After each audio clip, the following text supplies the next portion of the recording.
Yes, and start. Mr. Deputy Speaker, sir, the recommendation on certain observations of the board with regard to the policy on children of our country is really speaking a very good outcome and a very good exercise. I have patiently heard the views on the policy as they were expressed by our Honorable Deputy Minister on the last day of the previous session. I also congratulated him for his attitude towards the children, but I would like to point out a few things on this national policy on children which is followed in other countries as well as in India. In India, perhaps it is a known fact both from the point of view of religion and that of ancient thinking that the child is treated as God.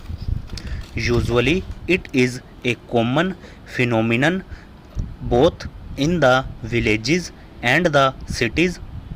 This symbolizes our devotion to children.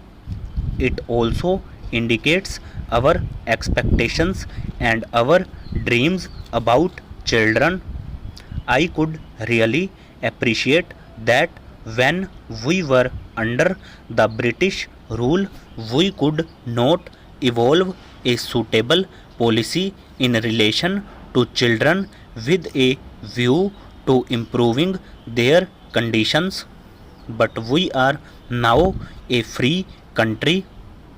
After taking oath as the Prime Minister of Free India, Jawaharlal Nehru never forgot to mention something about the children of India whenever he spoke, whether on the occasion of Republic Day, Independence Day, or anything else. He thought that the country could have been built much more given sufficient care and they had been made to feel that they were partners in all our work. This was also the thinking of Lenin in Soviet Russia. Immediately after the revolution, Lenin used to speak about children on all occasions and say that they should be given due care. This resulted in the formation of the Young Pioneers Group for children between the age of 6 and 14 in Soviet Union and other socialist countries. In all the socialist countries, this group is recognized, engineered, financed, and administered by the governments and given highest priority in the matter of development. Similarly, measures have been undertaken recently in Iraq also. While I was there recently, I could see that they have adopted the same policy. The first priority is given to them by that country. In our country, many organizations do take care of the children. Voluntary organizations and the state governments do provide them with many facilities. The recommendations are very nice. If we read them, they appear to be much more constructive than even the young pioneer groups programs in the Soviet Union. But in actual practice, nothing has been done because of lack of funds. If everybody receiving a salary and paying income tax, wealth tax, gift tax, or vehicle tax is requested to participate in the endeavor to raise resources for children, nobody will object. If the general masses pay 5 paise per individual per year, we can have a very sizable budget and a very constructive and comprehensive policy both at the center and in the states.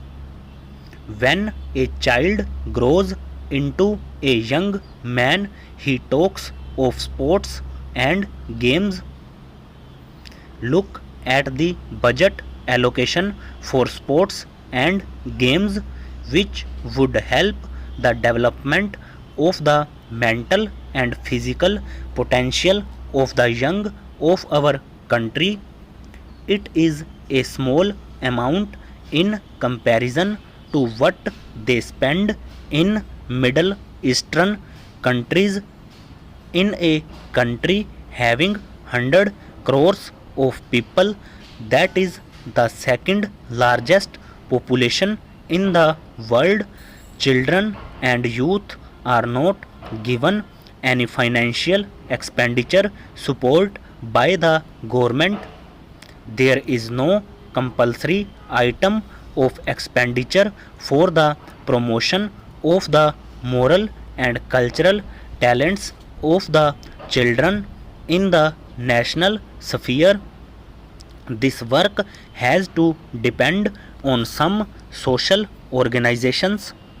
I do not object to the participation of voluntary organizations, but I do feel that when a country proclaims itself to be a socialist country or a country on its march towards socialism, the looking after the youth and children should be the basic pillar of the policy of the country. What is the position in our country? The children are badly neglected. They do not know even their own parents.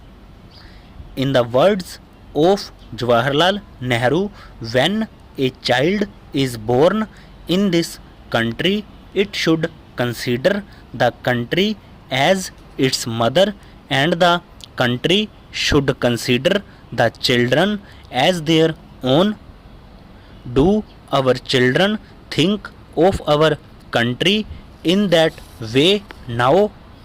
Today, the looking after of children is done by the father of a church because they feel that is the way to serve God.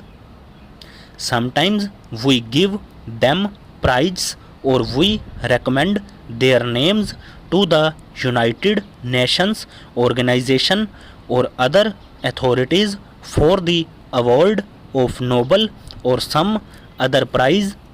But do you think that a country like ours should depend on a father of a church for the welfare of our children?